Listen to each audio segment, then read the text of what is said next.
ये कहानी चूड़ामणि गांव में रहने वाले ब्राह्मण परिवार की है, जिसमें दीनदयाल अपनी पत्नी शारदा और अपने पहले बेटे अभिमन्यु और उसकी पत्नी रतन और दूसरे बेटे राघव और उसकी पत्नी सुजाता के साथ रहता था। अभिमन्यु और राघव रोज भिक्षा लेने के लिए जाते थे। एक दिन काफी समय हो जाने के बाद भी जब अभिमन्यु और राघव दोनों घर नहीं पहुँचे, तो राघव की पत्नी सुजाता और अभिमन्यु की पत्नी रतन उन्हें व्याकुल होकर गांव में ढूंढने लगे। चाचा, आपने इन्हें और जेठ जी को कहीं देखा है? नहीं बेटा, आज तो वे आए ही नहीं भिक्षा के लिए। वैसे बिटिया, का हो गयो? कुछ नहीं चाचा, सुबह से ये और जेठ जी दोनों घर से साथ निकले थे, पर अभी तक घर नहीं लौटे हैं। कहाँ देख लिया उन्हें? कहीं पूजा करबे के काजे तो नहीं बैठ गए? नहीं है, सारे घर और पूरे गांव में देख चुकी, कहीं मिले भी नहीं है। पीछे से रतन भी आ जाती है।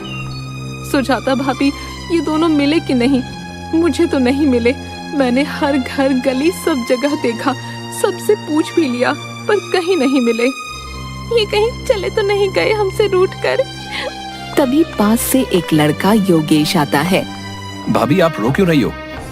भाभी, हिम्मत रखो, यह दोनों यहीं आसपास के गांव में ही होंगे। अरे भाभी, मैंने दोनों को गांव के तक्षक मंदिर वाले रास्ते पर जाते हुए देखा था। योगेश की बातों को सुनकर सुजाता और रतन दोनों घबरा जाती हैं। बेटा, आप दोनों घर चली जाओ, अब शाम हो गई है। वैसे भी शाम का समय हो गया है। तक्षक राक्षस रात में आ जात है, जल्दी जाओ। आखिर तक्षक है कौन और सब लोग उससे डरते क्यों हैं? तक्षक मौत का दूसरा नाम है। लोग खजाने के लिए उस मंदिर में चले जाते हैं। तक्षक लोगों की जान क्यों लेता है? तक्षक मोगी देवी की पहली संतान थी। तक्षक बहुत लालची था। उसने देवी के सारे सोने को हड़प लिया था और जैसे ही तक्षक अनाज को हड़पने वाला था, सारे देवी देवताओं ने उस पर हमला कर दिया और अपनी संतान को देवी ने बचाने के लिए शर्त रखी। और वो शर्त थी कि कोई भी तक्षक की पूजा नहीं करेगा और सब तक्षक को भूल जाएंगे। चूड़ामणि गांव के लोगों ने तक्षक का मंदिर बनाया और उसकी पूजा की, जिसकी वजह से सभी देवी देवता क्रोधित हो गए और तब से लेकर आज तक देवी देवताओं का गुस्सा चूड़ामणि गांव पर बारिश बनकर बरस रहा है। लेकिन लोगों के द्वारा मंदिर बनाए जाने पर तक्षक बहुत खुश हुआ और खुश होकर उसने अपना सारा सोना मंदिर को समर्पित कर दिया। क्या वो सोना अभी भी उस मंदिर में है? हाँ, ऐसा कहा तो जाता है कि उस सोने को पाने की तलाश में कई लोग वहाँ गए, पर वापस नहीं आए। वह दोनों उनकी बात को सुनकर घर जाकर पिताजी को सारी बात बताती है। सुजाता पिताजी को बताती है, योगेश कह रहा था कि ये और जेठ जी तक्षक मंदिर की तरफ जाते हुए दिखे थे। जाने कहाँ चले गए दोनों? चलो, मैं उन्हें ढूंढने सुबह जाऊंगा। वैसे भी इस वक्त निकलना ठीक नहीं होगा। ठीक है पिताजी। रुको, ये बात तुम दोनों अपनी माँ को मत बताना, नहीं तो वो दुखी हो जाएगी। सुबह होते ही वह दोनों बच्चों को ढूंढने निकल जाता है। वहाँ रास्ते में काफी तेज बारिश हो रही थी। बूढ़ा होने की वजह से धीरे और कांपते हुए चल रहा था। तभी रास्ते में एक दुकान दिखती है। दीनदयाल ब्राह्मण दुकानदार से पूछता है, आपने किसी दो भिक्षुक ब्राह्मणों को देखा है? हाँ, मैंने उन्हें कल भिक्षा दी थी। तभी वो दोनों किसी मंदिर और धन की बात कर रहे थे। कौन सा मंदिर? मंदिर का क्या नाम था? मुझे नहीं पता। जल्दी जाओ यहाँ से, सुबह सुबह काम भी नहीं करने देते हैं। वह आगे चला जाता है।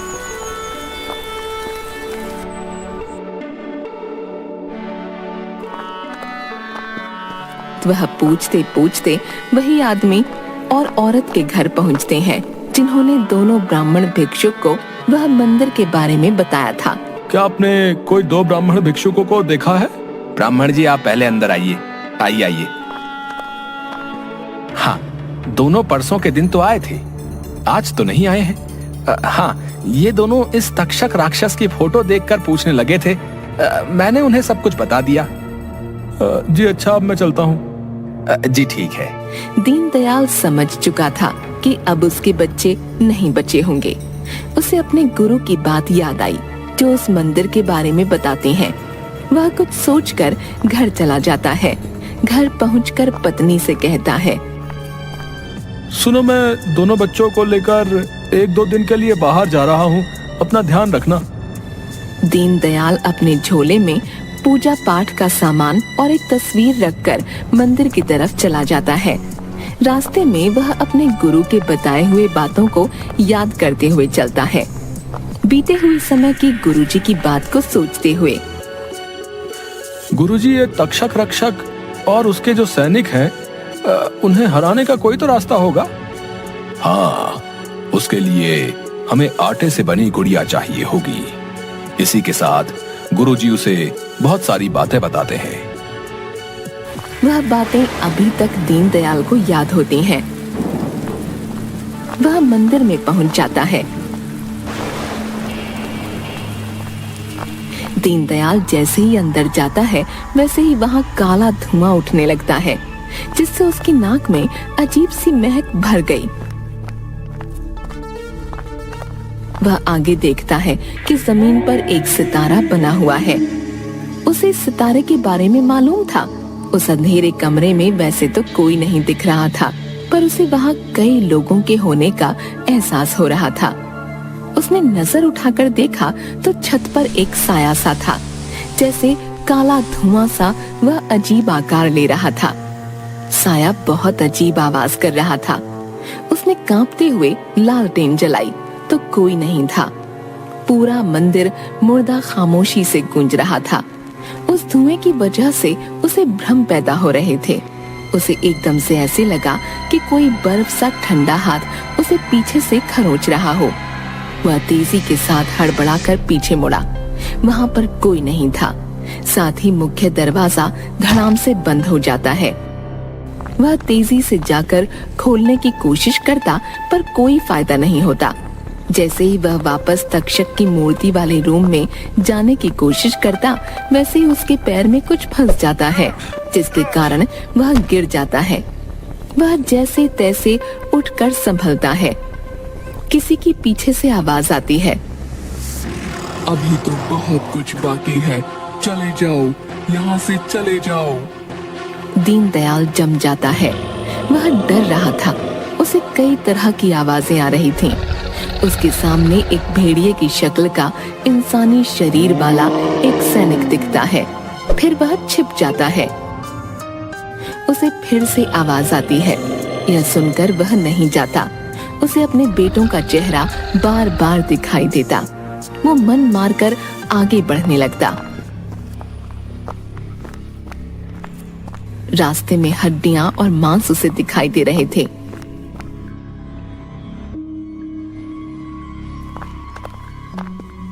जब वह आगे चला तो उसके पैरों के नीचे बहुत सारे पत्ते थे। वह समझ नहीं पा रहा था कि बंद कमरों में इतने सारे पत्ते कहां से आ गए थे। शाम होने के कारण वह लालटेन जला लेता है। तभी वह देखता है कि लालटेन की मध्यम रोशनी में तक्षक की मूर्ति दिख रही थी। उस रोशनी में उस मूर्ति का चेहरा साफ दिख रहा था। ऐसा लग रहा था कि वह मुस्कुरा रहा हो। वह यह नजारा देखकर डर रहा था और अफसोस कर रहा था। उसे गुरुजी की बातें याद आईं कि इस आटे की गुड़िया को तक्षक के पास जो सोने की मुहर है, उसे इस पर लगाकर उस सितारे वाले गोले में रखना है। उसे किसी भी तरह येती वाले सितारे के गोले में सोने की मुहर के साथ इस आटे की गुड़िया को वहां तक पहुंचाना था। जैसे ही वह सिक्के को निकालता है और गुड़िया पर लगाता है, वैसे ही तक्षक मूर्ति तक्षक में बदल जाती है। इससे बचने के लिए दीनदयाल मोंगी देवी की तस्वीर तक्षक के सामने कर देता है, जिसके कारण तक्षक कमजोर होने लगता है। उसके हाथ से सिक्का नीचे गिर जाता है।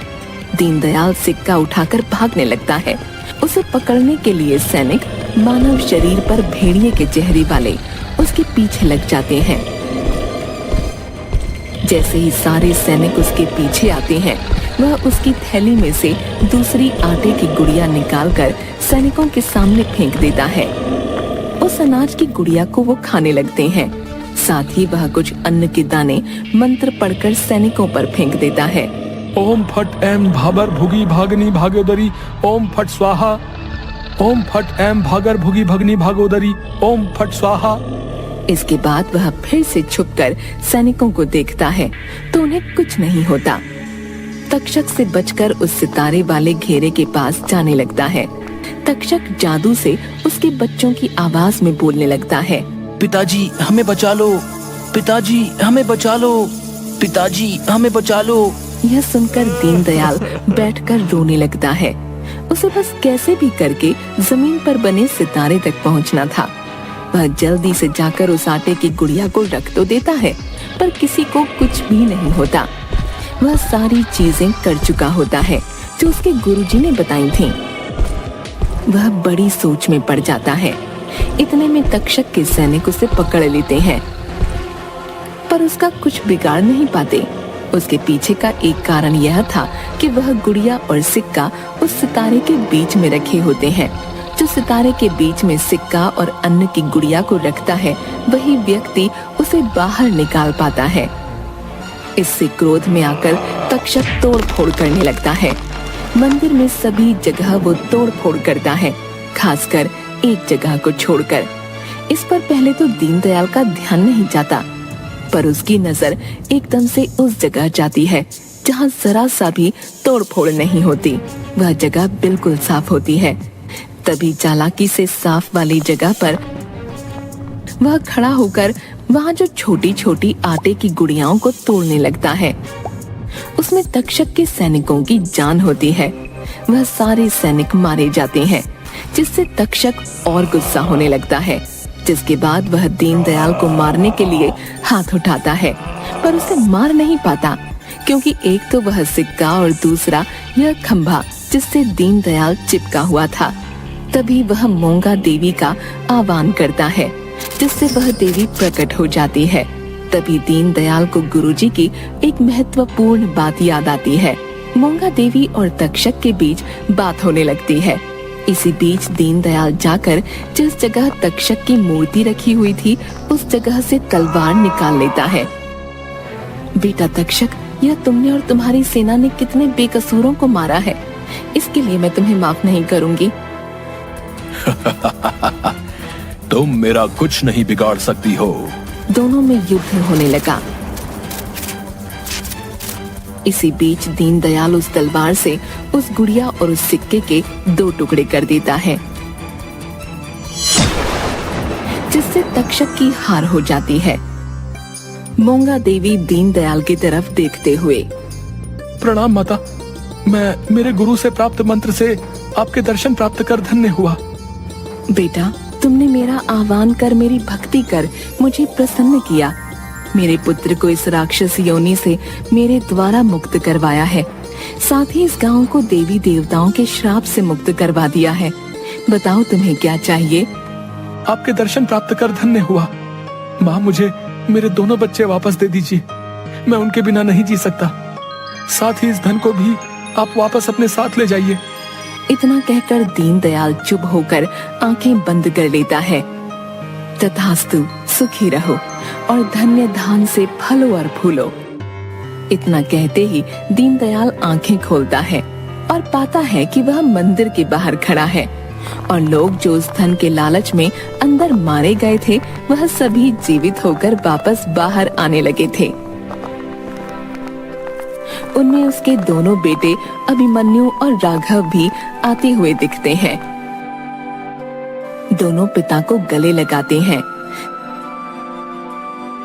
मुझे माफ कर दीजिए पिताजी, मैं पैसों के लालच में आ गया था, जिसके कारण ये सब हुआ। अब मैं कभी लालच नहीं करूंगा। कोई बात नहीं बेटा, चलो अब घर चलते हैं।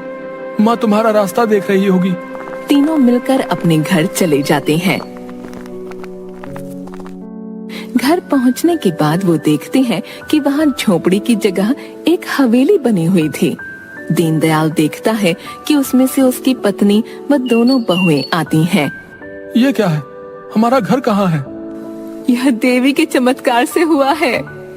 दीनदयाल को उस मंदिर के अंदर के माता के आशीर्वाद की बात याद आती है और सभी खुशी खुशी रहने लगते हैं।